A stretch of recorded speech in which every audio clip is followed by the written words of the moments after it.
Big boss ಮನೆಯಲ್ಲಿ 2 ದಿನಗಳಿಂದ nomination ಪ್ರಕ್ರಿಯೆ ನಡೀತಾ ಹೋಗ್ತಾ ಇದೆ. ಸೀಸನ್ 10ರ ಸ್ಪರ್ಧಿಗಳನ್ನು ಮನೆಗೆ ಕರೆತಂದು ಸೀಸನ್ 11ರಲ್ಲಿರುವಂಥ ಸ್ಪರ್ಧಿಗಳನ್ನು ನಾಮಿನೇಷನ್ ಮಾಡುವಂಥ ಟಾಸ್ಕ್ಗಳನ್ನು ಆಡಿಸಿ ಅವರ ಸೂಕ್ತ ಕಾರಣಗಳನ್ನು ನೀಡಿ ಅವರನ್ನು ನಾಮಿನೇಟ್ ಮಾಡಬೇಕು ಅಂತ ಹೇಳಲಾಗುತ್ತೆ.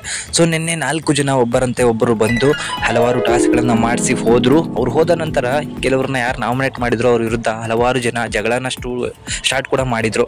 ಸೊ ಅದರಂತೆ ಈಗ ಮುಂದುವರೆದ ಭಾಗದಂತೆ ಬಂದರೆ ಇವತ್ತು ಮನೆಗೆ ಸೀಸನ್ 10ರ ವಿನ್ನರ್ ಕಾರ್ತಿಕ್ ಮಹೇಶ್ ಹಾಗೂ ಸೀಸನ್ 10ರ ಒಳ್ಳೆಯ ಒಂದು ಲೇಡಿ ಸ್ಪರ್ಧಿ ಅಂತ ಹೇಳಿದ್ರೆ ನಮ್ರತಾ ಅವರು ಮನೆಯೊಳಗೆ ಕಾಲಿಟ್ಟಿದ್ದಾರೆ. ಸೊ ಇಬ್ಬರು ಕೂಡ ಒಳ್ಳೆಯ ಟಾಸ್ಕ್ಗಳನ್ನು ಕೊಟ್ಟಿದ್ದಾರೆ. ಬಟ್ ಅದಕ್ಕೂ ಮೊದಲು ತುಕಾಲಿ ಸಂತು ಇರಬೇಕಾದ್ರೆ ಒಂದು ಮಡಿಕೆಯ ಟಾಸ್ಕನ್ನು ಕೊಟ್ಟಿರ್ತಾರೆ ನಾಮಿನೇಷನ್ ಮಾಡೋಕ್ಕೆ. ಸೊ ಮೊದಲು ಹನುಮಂತ ಅವರು ರಜತನ್ನು ನಾಮಿನೇಟ್ ಮಾಡಿರ್ತಾರೆ. ಅಲ್ಲೂ ಕೂಡ ಹನುಮಂತನ ವಿರುದ್ಧ ರಜತ್ ಮಾತಾಡಿರ್ತಾರೆ. ಈಗ ಮತ್ತೆ ಧನರಾಜು ರಜತ್ ಅವ್ರನ್ನ ನಾಮಿನೇಟ್ ಮಾಡ್ತಾರೆ. ಸೊ ಅದಕ್ಕೆ ರೀಸನ್ ಏನಂತ ಕೊಡ್ತಾರೆ ಅಂದರೆ, ನಾವು ಲಕ್ಸುರಿ ಬಜೆಟ್ ಟಾಸ್ಕನ್ನು ಆಡಬೇಕಾದ್ರೆ ಅಲ್ಲಿ ನಮಗೆ ತ್ರಿವಿಕ್ರಮ್ ಹೇಳ್ತಾರೆ ರಜತ್ ಅವರಿಂದ ನೀವು ಈ ಟಾಸ್ಕನ್ನು ಗೆದ್ರಿ ಅಂತ ಹೇಳಿ. ಆದರೆ ಅಲ್ಲಿ ಆಡಿದ್ದು ಟೀಮ್ ಪೂರ್ತಿ ಆಡಿದ್ರಿಂದ ಆ ಟಾಸ್ಕನ್ನು ಗೆಲ್ಲಕ್ಕಾಯಿತು.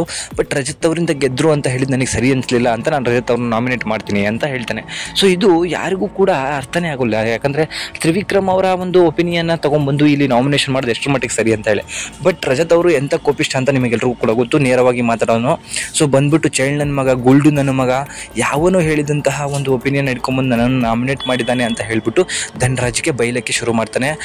ಗುಲ್ಡು ನನ್ನ ಮಗನೇ, ನನ್ನ ಬಗ್ಗೆ ನಿನಗೇನು ಚೆನ್ನಾಗಿ ಗೊತ್ತಿಲ್ಲ, ನಾನು ಸರಿ ಇಲ್ಲ, ಚೈಲ್ಡ್ ನನ್ನ ಮಗ ಅಂತ ಅದಕ್ಕೆ ನಿನ್ನ ಕರೆಯೋದು ಅಂತ ಹೇಳ್ಬಿಡ್ತಾರೆ ಧನರಾಜ್ಗೆ. ಸೊ ಎಲ್ಲರ ಮುಂದೆ ಅವಮಾನಕ್ಕೆ ಒಳಗಾದಂತಹ ಧನರಾಜ್ ಅವರು ಸಿಟ್ಟಿಂಗ್ ಎದ್ದು ನಾನು ಇಲ್ಲಿ ಆಡಕ್ಕೆ ಕಣಲ್ಲಿ ಬಂದಿರೋದು ಅಂಕಲ್ ನನ್ನ ಮಗನೇ ಅಂತ ಹೇಳ್ಬಿಟ್ಟು ರಜತ್ ಅವರಿಗೆ ರಿವರ್ಸ್ ಹೇಳಿದ್ದಾರೆ.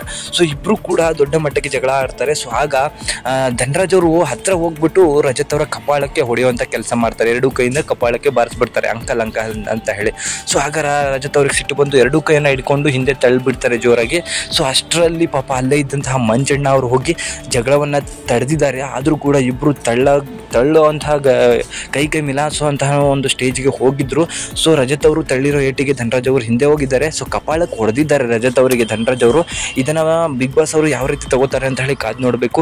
ಸೊ ಮ್ಯಾನ್ ಹ್ಯಾಂಡ್ಲಿಂಗಿಂದ ಈ ಸಲ ಆಲ್ರೆಡಿ ಇಬ್ಬರು ಹೊರಗಡೆ ಹೋಗಾಗಿದೆ.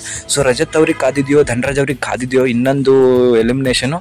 ಸೊ ಇವರಿಗೆ ವೆಯ್ಟ್ ಆಗುವಂತಹ 50 ದಿನಗಳು ಕರೆದಿರುವಂತಹ ಧನರಾಜ್ ಅವರಿಗೆ ಯಾಕೆ ಈ ಪಟ್ಟಿ ಸಿಟ್ಟು ಬರ್ತಿದೆ ಅಂತ ಹೇಳಿದ್ರೆ ಚೈಲ್ಡ್ ಅಂತ ಮನೇಲಿ ಕರೀತಿದ್ದಾರೆ ಅದಕ್ಕೋಸ್ಕರ. ಸೊ ಯಾರು ತಪ್ಪಿರ್ಬೋದು ಅಂತ ಹೇಳಿ ಕಮೆಂಟ್ ಮಾಡಿ ನಮಗೆ ತಿಳಿಸಿ.